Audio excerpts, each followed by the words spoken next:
السلام عليكم ورحمة الله وبركاته. الحمد لله الذي قال في كتابه العزيز وسارعوا إلى مغفرة من ربكم وجنة عرضها السماوات والأرض أعدت للمتقين الذين ينفقون بالسراء والضراء والكاظمين الغيظ والعافين عن الناس والله يحب المحسنين. والصلاة والسلام على سيدنا محمد القائل في حديثه اتق الله حيثما كنت واتبع السيئة الحسنة تمحوها وخالق الناس بخلق حسن. صدق الله العظيم وصدق رسول الحبيب الكريم ونحن على ذلك من الشاهدين والشاكرين والحمد لله رب العالمين.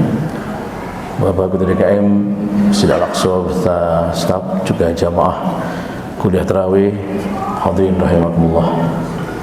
Alhamdulillah pada malam hari ini kita bisa silaturahim. Mudah-mudahan dengan silaturahim tazidul umrah, memanjangkan umur, wa tabsutur rizq dan berkahkan rezeki. Dan mudah-mudahan ibadah-ibadah yang telah kita lakukan di bulan Ramadan, baik puasa, tarawih, tadarus Al-Qur'an diterima oleh Allah Subhanahu wa taala. Kekurangan-kekurangan dalam ibadah kita mudah-mudahan dimaaf dan disempurnakan oleh Allah sesuai dengan doa yang sering kita panjatkan. Rabbana taqabbal minna salatana wa siyamana. Ya Allah, terimalah puasa kami, salat kami dan semua ibadah kami. Wa tamim taqsirana, ya Allah, sempurnakanlah dalam kekurangan-kekurangan ibadah kami. Amin ya rabbal alamin. Tema kultum kali ini sungguh indah, yaitu manifestasi takwa dalam berpuasa.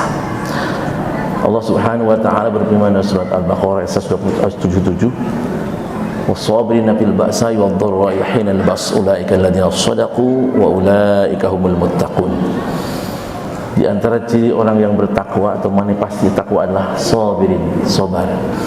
Ketika kita di siang hari bulan Ramadan sabar menahan lapar dan dahaga. Walaupun perut kita keroncongan, haus lapar, kita sabar menunggu waktu maghrib. Apa itu sabar?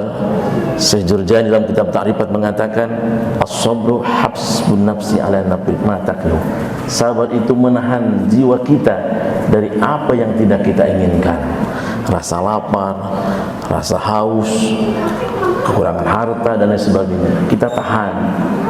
Itulah sebagai manifestasi takwa kita.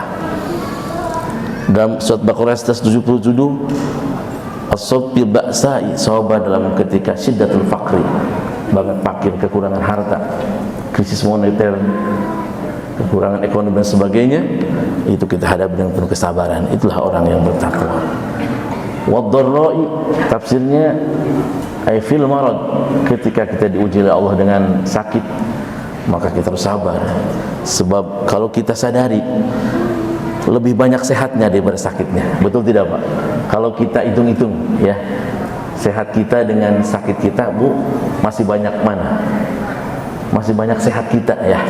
Tapi kenapa kita ketika diuji dengan sakit kita kadang tidak menerima, kadang suka duka lara dan nistapa? Sebenarnya itu adalah ujian dari Allah Subhanahu wa taala. Innallaha ma'as sabirin, sungguhnya Allah beserta orang-orang yang sabar.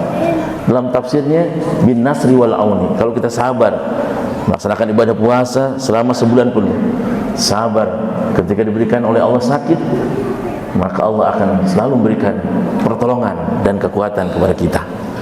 Bahkan dalam tafsir Jalaluddin Suyuti dan Mahali, sabar di situ ada 3. Pertama, as-sabru fit ta'ah, sabar ketika melaksanakan taat kepada Allah Subhanahu wa taala. Baik itu melaksanakan puasa, melaksanakan sholat, zakat dan lain sebagainya. Kita lakukan dengan penuh kesabaran, walaupun lemas tetap melaksanakan perintah Allah Subhanahu wa taala. Yang kedua, kata Jalaluddin Suyuti Mahali, sabar bil musibah, sabar ketika diuji oleh Allah. Ujian itu ada 2. Ya, ada ujian berupa melimpah harta, ada ujian berupa kekurangan harta. Jadi jangan dianggap ujian itu hanya kekurangan harta. Sebenarnya disampaikan oleh Sulaiman alaihissalam, seorang Nabiullah yang kaya raya. Apa ungkapan Nabi Sulaiman? Hadza min fadli liyabluwani ashkur am akfur. Ini harta kekayaan dan kerajaan yang begitu hebat, yang begitu banyak, adalah ujian kepadaku, liyabluwani, untuk mengujiku, ashkur am akfur, apakah aku syukur atau kufur. Yang ketiga, sabar anil maksiyah, ketika kita menjauhi maksiat. Orang lain melaksanakan maksiat, pelanggaran dari Allah, kita sabar, tidak mengikuti mereka. Kita melakukan hal-hal yang diperintahkan oleh Allah Subhanahu wa taala. Orang lain ada yang mengajak kita untuk ngerumpi, untuk berbuat pelarangan dari Allah Subhanahu wa taala, kita menyendiri, kita berhijrah, kita beriktikaf di masjid, baca Al-Qur'an, salat, zikir. Itulah sabar menjauhi maksiat. Jamaah tarawih rahimakumullah. Selanjutnya manifestasi takwa dalam berpuasa. Dalam surat Al-Imran ayat 134, alladzina yunfiquna fis-sarra'i wad-dharra. Orang-orang yang sanggup menginfakkan sebagian hartanya dalam keadaan susah maupun dalam keadaan senang. Apa hubungannya dengan puasa? Ketika kita puasa di siang hari, kita merasakan lapar. Disitulah Allah Subhanahu wa taala memberikan pelajaran kepada kita bahwa orang yang tidak punya makanan, orang-orang yang lemah, orang yang miskin, yang tidak punya uang untuk memberikan makanan, itulah seperti kita ketika siang hari merasakan lapar. Dengan puasa kita bisa merasakan bagaimana laparnya orang miskin, laparnya orang-orang yang lemah ketika tidak mempunyai uang untuk beri makanan. Maka sebagai tanda manifestasi orang yang takwa, sanggup menginfakkan sebagian hartanya untuk berbagi kepada orang-orang yang lapar, kepada orang-orang yang lemah. Siapa yang menolong orang-orang yang lemah, siapa yang menolong hamba-hamba Allah yang sedang kesusahan, maka Allah akan menolongnya. Wallahu fi aunil abdi, maka al-abdu fi auni akhi. Allah akan selalu menolong hambanya selama hamba itu mau menolong saudaranya. Jadi kalau kita ingin ditolong oleh Allah, maka kita harus menolong saudara kita. Tapi tolong menolong dalam kebaikan, bukan tolong menolong dalam maksiatan. Kalau tolong menolong kebaikan, maka kita akan dapatkan pahala dari kebaikan itu. Sebaliknya, kalau kita tolong menolong dalam kejahatan, maka kita akan mendapatkan dosa dari pahala yang datang. Ar-ridho bil ahkam, ridho pada satu hukum, maka kita akan mendapatkan kebaikan yang dilakukan Rasulullah tersebut. Begitu juga ar-ridho bil maksiyah, bahwa maksiat, ketika seorang meridhoi atau menyetujui, mendukung orang maksiat, maka sedang maksiat. Walaupun kita tidak melaksanakan maksiat itu, kita mendapatkan bagiannya. Nauzubillah. Oleh karena ketika ada orang yang meminta tolong untuk kebaikan, maka kita berikan pertolongan. Ibadallah rahimakumullah. Selanjutnya yang ketiga, manifestasi takwa dalam bersabar adalah, dalam berpuasa adalah wal qaziminal ghaiz, orang yang bisa menahan amarah. Ketika kita puasa, menahan rasa lapar dan dahaga. Begitu juga manifestasi dari puasa untuk menggapai dari takwa, kita menahan amarah. Ketika orang ada yang memarahi kita, yang menyiksa kita, yang menghina kita, maka kita tahan. Atau ada sesuatu yang membuat kita marah, maka kita harus qaziminal ghaiz, bisa menahan amarah.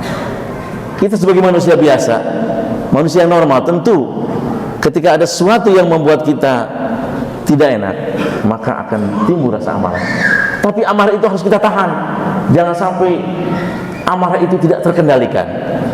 Dalam kitab Majalis Sanin dinyatakan, kalau seseorang tidak bisa mengendalikan amarahnya, maka karukullah ia disibyan, seperti bola ada di tangan anak-anak. Coba kita perhatikan Bapak Ibu, kalau bola ada di tangan anak-anak, bagaimana nasib bola itu? Dipermainkan oleh anak kita, ditendang, dilempar. Begitulah kalau seseorang dikuasai oleh setan, maka orang itu akan dikendalikan oleh setan. Kalau kita tidak bisa menahan amarah, maka kita akan melakukan hal-hal yang tidak terpuji. Seperti contoh, ketika kita tidak bisa menahan amarah, ada batu, langsung kita lemparkan. Ada pedang, langsung kita tebaskan. Ada pistol, langsung kita tembakan. Akhirnya bagaimana? Kalau seorang tidak bisa menahan amarah, akhirnya menjadi rugi. Bukan hanya beliau yang rugi, dianya rugi, istrinya rugi, supirnya pun rugi, pembantunya rugi, teman-temannya pun ikut rugi. Na'udzubillah, summa na'udzubillah. Itu akibat seseorang tidak bisa menahan emosi. Lalu bagaimana caranya agar kita bisa menahan amarah, agar amarah ini bisa terkendalikan oleh kita. Dalam kitab Islam ini dinyatakan pertama adalah dengan berta'awuz. Apa hubungannya ta'awuz? Membaca a'udzubillahi minasyaitonirrajim. Amarah itu asalnya dari setan. Oleh karena kita berlindung kepada Allah. A'udzubillahi minasyaitonirrajim. Aku berlindung kepada Allah dari godaan setan yang terkutuk. Yang kedua, cara menahan amarah adalah bil wudu, dengan mengambil air wudu. Ketika kita melihat sesuatu yang tidak kita inginkan, kita timbul rasa amarah, tapi kita tahan. Bagaimana caranya? Bil wudu, dengan ambil wudu. Kenapa? Karena amarah itu asal dari setan. Setan itu asalnya dari api. Api itu kalahnya dengan air. Maka ketika timbul rasa amarah, cepat-cepat ambil wudu. Insya Allah akan bisa meredah amarah yang ada dalam kita. Ibadah Allah rahimakumullah. Yang keempat, manifestasi takwa dalam berpuasa adalah wal afina anin nas, dan mau memaafkan terhadap sesama. Sebab puasa kita tidak akan diterima oleh Allah Subhanahu wa taala kalau kita punya salah terhadap orang lain, baik itu bin nasab, dengan nasab kita, orang tua kita, atau bisabab, dengan sabab rumahnya dekat dengan kita, sebab pertemanan dan lain sebagainya. Puasa kita tidak akan diterima oleh Allah kalau kita tidak mau saling memaafkan di antara kita. Oleh karenanya, mari manifestasi takwa dalam berpuasa kita lanjutkan, bukan hanya ketika Ramadan, bukan hanya ketika berpuasa, tapi setelah itu pun kita lanjutkan. Ittaqillah haitsuma kunta. Bertakwalah di mana saja berada, bukan hanya di bulan Ramadan, di bulan selain Ramadan pun kita lanjutkan manifestasi takwa dalam berpuasa, dalam kehidupan kita sehari-hari, berkeluarga, bermasyarakat, berbangsa dan bernegara. Sebab kalau kita lihat dari gramatika Ramadan, dari ayat 183 sampai 87, itu akhir ayat diakhiri dengan fi'il mudhari. La'allakum tattaqun, ta'lamun, tarsyudun, tashkurun. Itu semua fi'il mudhari. Dalam tata bahasa Arab, fi'il mudhari adalah menunjukkan hal wal istiqbal. Itu sesuatu yang dilakukan pada hari ini juga di hari yang akan datang. Begitu juga manifestasi takwa dalam berpuasa, bukan hanya di bulan Ramadan kita realisasikan dalam kehidupan sehari, di selain Ramadan pun 11 Ramadan yang akan datang kita lanjutkan, insya Allah. Itu saja yang saya sampaikan. Mudah-mudahan kultum kali ini banyak manfaatnya untuk saya pribadi dan untuk hadirin. Wallahu muwaffiq. Assalamualaikum warahmatullahi wabarakatuh.